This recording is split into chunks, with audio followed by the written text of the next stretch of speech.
కొమరం భీం ఆసిఫాబాద్ జిల్లాలో సీఎం రేవంత్ రెడ్డి పర్యటనను విజయవంతం చేసినందుకు ఎమ్మెల్సీ దండే విఠల్ కృతజ్ఞతలు తెలిపారు. ఈ సందర్భంగా ఎమ్మెల్సీ కోవలక్ష్మి చేసిన విమర్శలను ఆయన తీవ్రంగా ఖండించారు. సభలో మాట్లాడే అవకాశం ఇవ్వలేదనడం అవాస్తవమని, సమయాభావం వల్లే అందరికీ అవకాశం దక్కలేదని స్పష్టం చేశారు. తనతో పాటు ఇతర ఎమ్మెల్యేలకు కూడా ప్రసంగించే వీలు కలగలేదని ఆయన వివరించారు. వారి ఉనికిని కోల్పోతున్నాం, ఏదో ఒకటి చేయకపోతే ప్రజలు మమ్మల్ని మర్చిపోయేటువంటి అవకాశాలు ఉన్నాయని ముసలి కన్నీళ్లు గారుస్తూ మరి ఈ రోజున ఆ వడ్ల కళ్ళాలు మరి కోసం తిరుగుతూ ఉన్నారు. గతంలో ఇదే బీఆర్ఎస్ పార్టీ వాళ్ళు వరి వేస్తే ఉరి అని రైతులు నిరుత్సాహపరిచారు.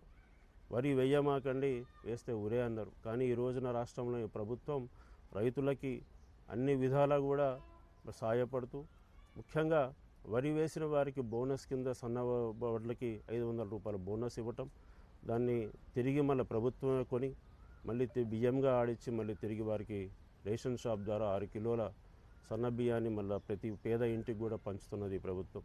ముఖ్యంగా ఈ రోజున మీ అందరికీ తెలుసు, ఈ రోజున కాజ్నర్ మార్కెట్ కానీ కౌఠాల మార్కెట్లో ఈ సంవత్సరం నుంచి కూడా ఈ ప్రభుత్వం మరి మొక్కజొన్న కొనుగోలు కేంద్రం కూడా పెడతాం జరిగింది. మొక్కజొన్న పంట కూడా ఈసారి ఎక్కువగా వేసిండ్రు. సుమారు 140,000 క్వింటాళ్ళు కౌఠాలలో, మరొక 1,00,000 క్వింటాళ్ళు మనం కాజ్నర్ మార్కెట్లో కూడా కొంటున్నటువంటి పరిస్థితి.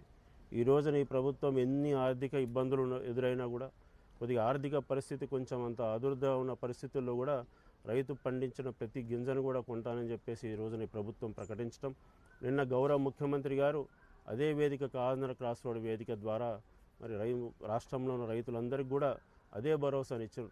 ఏ పంట అయినా సరే మీరు పండించిన ప్రతి గింజను కూడా కొంటాం. ఈ రోజున జొన్నలు, మొక్కలు, కందులు, అదేవిధంగా పొద్దుతిరుగుడు పువ్వు విత్తనాలు, అదేవిధంగా బియ్యం, ధాన్యాన్ని ప్రతి ఒక్కటి కూడా ఈ ప్రభుత్వం కొంటూ మరి రైతులకి వెంటగా ఉంటుందనే విషయాన్ని మళ్ళీ నిన్న ముఖ్యమంత్రి గారు కూడా చెప్పడం జరిగింది.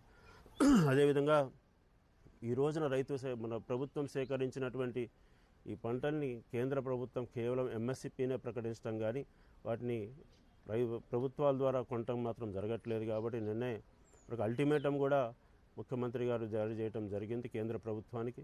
జూన్ 15వ తారీఖు లోపల యాసంగిలో ఏదైతే వడ్లు కొనుగోలు చేసిందో ఈ ప్రభుత్వం, దాన్ని ఎఫ్సిఐ ద్వారా తప్పనిసరిగా కొనుగోలు చేయాలి, లేని పక్షంలో తీవ్రత ఉద్యమాన్ని తీసుకొస్తామని కూడా చెప్పడం జరిగింది. అదేవిధంగా మనందరికీ కూడా మరి మనందరికీ కాదు, ఉమ్మడి ఆదిలాబాద్ జిల్లాలో ఉన్న రైతులకు సుమారు 2 లక్షల ఎకరాలకు నీరిచ్చేటువంటి ప్రాణహిత చేవెళ్ళ ప్రాజెక్టుకి మరి గౌరవ ముఖ్యమంత్రి గారు చెప్పడం జరిగింది. 1 సంవత్సర కాలం నుంచి కూడా పక్కనే ఉన్న మహారాష్ట్ర ముఖ్యమంత్రి గారిని సంప్రదిద్దామని అనుకున్నప్పుడు మరి వారు ఇంకా కూడా అపాయింట్మెంట్ ఇవ్వలేదు. కాబట్టి మరి ఈ రోజున వారు కూడా అల్టిమేటం చేయడం జరిగింది. ఫడ్నవీస్ గారు పెద్ద మనసుతోటి తప్పనిసరిగా ఈ ప్రభుత్వాన్ని అభ్యర్థిని స్వీకరించాలి, ఈ ప్రభుత్వం ముఖ్యమంత్రి గారికి అపాయింట్మెంట్ ఇవ్వాలి, చర్చలకి సాగునివ్వాలి. అప్పుడు ఈ రోజున మళ్ళీ తిరిగి అక్కడే అదే స్థానంలో ఎక్కడైతే తుమ్మిడిహేట్లో గతంలో డాక్టర్ వైఎస్ రాజశేఖర రెడ్డి గారు ప్రాణహిత బ్యారేజ్కి శంకుస్థాపన చేసినారో తిరిగి అక్కడే మళ్ళీ తిరిగి నిర్మిస్తామని కూడా చెప్పడం జరిగింది.